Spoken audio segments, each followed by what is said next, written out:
एजाज साहब बहुत शुक्रिया वक्त देने का। ये बताइएगा कि नवाज़ शरीफ ने क्या फ़ैसला कर लिया है कि अब उन्होंने अदारे से ही टक्कर लेनी है और अब वो नज़रियाती हो चुके हैं, आप बहुत करीब रहे हैं उनके? देखिए, ये जो अदारे से टक्कर लेने वाली बात है ना, ये तो मैं समझता हूँ कि किसी को सूट नहीं करती।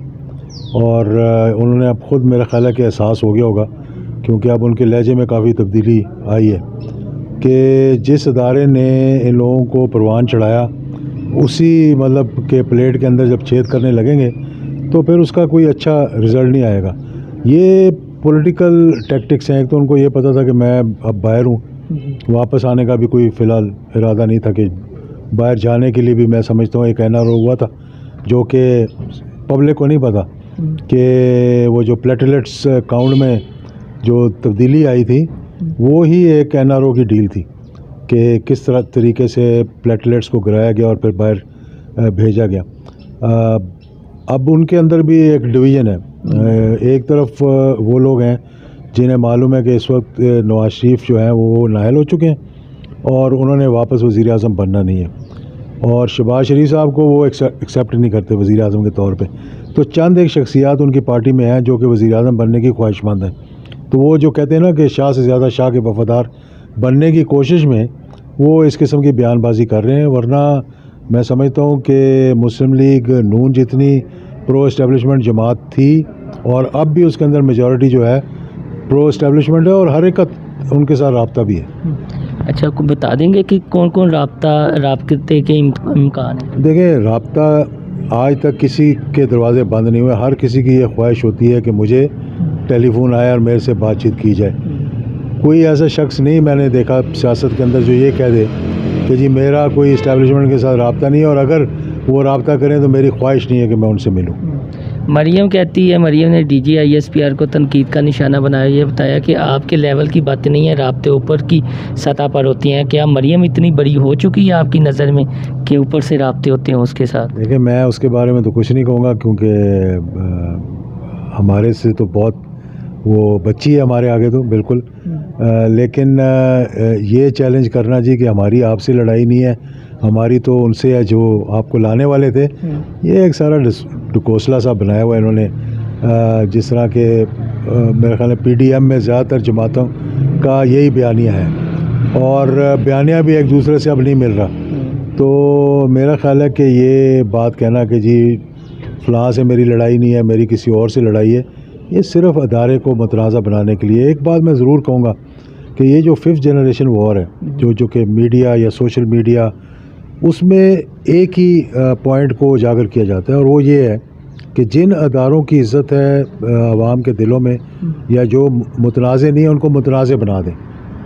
और ये बयानिया जो है ना, ये दुश्मन का बयानिया होता है। जो इस बयानिया के साथ खेल रहा है कि अदारों को मुतनाज़ा बनाने की कोशिश कर रहा है, तो मैं समझता हूँ कि वो दुश्मन के बयानिए को सपोर्ट कर रहे हैं। तो अब भी कोई राब्ते, जिस तरह पुरअसरार किरदारों की बात की जाती है, आपको लगता है कि न वो पुरअसरार किरदार जो है मुतहरिक हैं, कोई डील चल रही है इमरान खान से ऊपर? देखिए, नहीं, इमरान खान से ऊपर तो बात नहीं होती, लेकिन इमरान खान साहब तो हर चीज़ में मेरा नहीं ख्याल के इन्वॉल्व होंगे ना। उनको हो सकता है उनकी मतलब इल्म में बात हो, लेकिन कोई ऐसा वक्त नहीं आता जब कि इस्टेब्लिशमेंट के और सियासतदानों के दरमियान, यानी पॉलिटिकल पार्टीज़ के दरमियान, क्योंकि मुल्क का अमन अमान, मुल्क की सिक्योरिटी, मुल्क का मुस्तकबिल जो है वो सब ने मिलकर चलाना है। तो ये कहना जी कि हमारे यहाँ इस्टेब्लिशमेंट को बिल्कुल नहीं करना चाहिए, कुछ नहीं करना चाहिए। हाँ, अलबत्ता ये ज़रूर मैं कहूँगा कि इस्टेब्लिशमेंट को इलेक्शंस में रिगिंग से दूर रहना चाहिए, मतलब इलेक्शन रिग नहीं होने चाहिए। लेकिन हर हुकूमत, यानी अमेरिका हो, हिंदुस्तान हो, इज़राइल हो, आप जब तक अपनी पॉलिटिकल पार्टीज़ और पॉलिटिकल इस्टेब्लिशमेंट बैठ के फ़ैसला नहीं करेंगे अपनी खारजी पॉलिसी की, अपने नेशनल सिक्योरिटी की पॉलिसी के, जब तक वो पॉलिसी बन ही नहीं सकती। जैसे अमेरिका है, पेंटागन का बड़ा अहम किरदार है, रॉ का इंडिया में बड़ा अहम किरदार है, मोसाद का इज़राइल में बड़ा अहम किरदार है, और ISI का पाकिस्तान के सिक्योरिटी के हवाले से बड़ा अहम किरदार है। फजल रहमान क्या चीज़ है? फजल रहमान साहब बड़े ज़हीन सियासतदान हैं पाकिस्तान के। मैं कहूँगा ज़हीन तरीन सियासतदान है। इस्टेब्लिशमेंट के साथ रहने का उनके पास हुनर है। ये पहली मर्तबा हुई है कि क्योंकि पीटीआई ने फ्रंटियर में ज़्यादा ज़ोर पकड़ा था, फजल रहमान साहब की भी बेस जो है वो बलूचिस्तान और केपीके है, तो वहाँ पर ये आमने सामने एक दूसरे के आगे थे और वहाँ पे अपनी शिकस्त को वो बर्दाश्त नहीं कर सके और इतनी ज़्यादा आपस में इख्तलाफात थे कि वो पैचअप नहीं हो सका। वरना आप देख लें, अगर पीपल्स पार्टी आती है तो फजल रहमान साहब वहाँ होते हैं, अगर PMLN आती है तो फजल रहमान साहब वहाँ होते हैं, अगर इस्टेब्लिशमेंट आती है तो मतलब मार्शल लॉ आता है तो फजल रहमान साहब वहाँ भी मौजूद होते हैं। ये पहली मर्तबा है कि उनको इक़्तिदार से बाहर रहना पड़ा, तो इसलिए उनकी कोशिश है।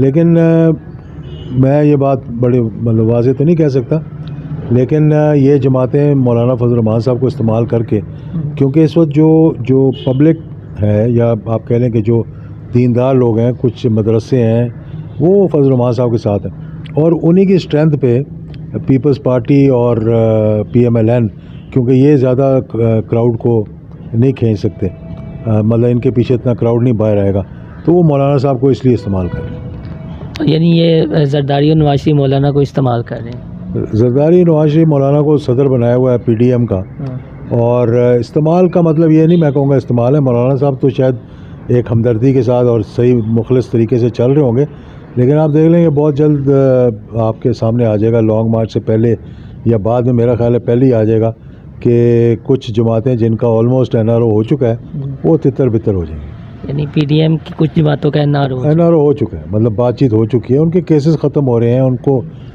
मतलब रिलैक्सेशन मिल रही है और आप देखेंगे कि कुछ दिनों बाद ये चीज़ वाज़ेह होकर सामने। तो ये इमरान खान कर रहे हैं NRO? जी, इमरान खान कर रहे हैं। NRO तो हुकूमत तो कभी नहीं करती ना, NRO तो आपको पता है कौन करता है। तो ये नवाज शरीफ को NRO जो आपने जिक्र किया डील का, किसने दिया है? देखिए, यहाँ लाज़मी बात है इस्टेब्लिशमेंट उसके अंदर होगी। मैं तो नहीं कहता कि खान साहब ने कहा, लेकिन बात यह है कि उसका हिस्सा खान साहब भी बन गए थे, क्योंकि इनके जो हॉस्पिटल का डॉक्टर जो आजकल हमारे हेल्थ के मिनिस्टर हैं या एडवाइज़र हैं, वो उन्होंने भी कह दिया जनाब देख लें प्लेटलेट किस तरह गिर रहे हैं। तो मुझे मालूम है इस बात का कि प्लेटलेट के मतलब ब्लड का रिपोर्ट और थी और कागज़ में रिपोर्ट और थी। यानी ये आपको इल्म है इस चीज़? हाँ, 100% मतलब ऑथेंटिक बात बता रहा हूँ, आपको प्रूफ दे सकता हूँ। थोड़ा सा बता दें। तो मैं आपको बता रहा हूँ ना, मतलब इस बात को क्या वाज़ेह करने की ज़रूरत नहीं है। यानी इमरान खान साहब को आपको लगता है उनकी अपनी मशीरा ने बेवकूफ़ बनाया? नहीं, बेवकूफ़ नहीं बनाया, कुछ रिपोर्ट देख के कह दिया होगा ना उन्हें तो नहीं पता रिपोर्ट कहाँ से आई है।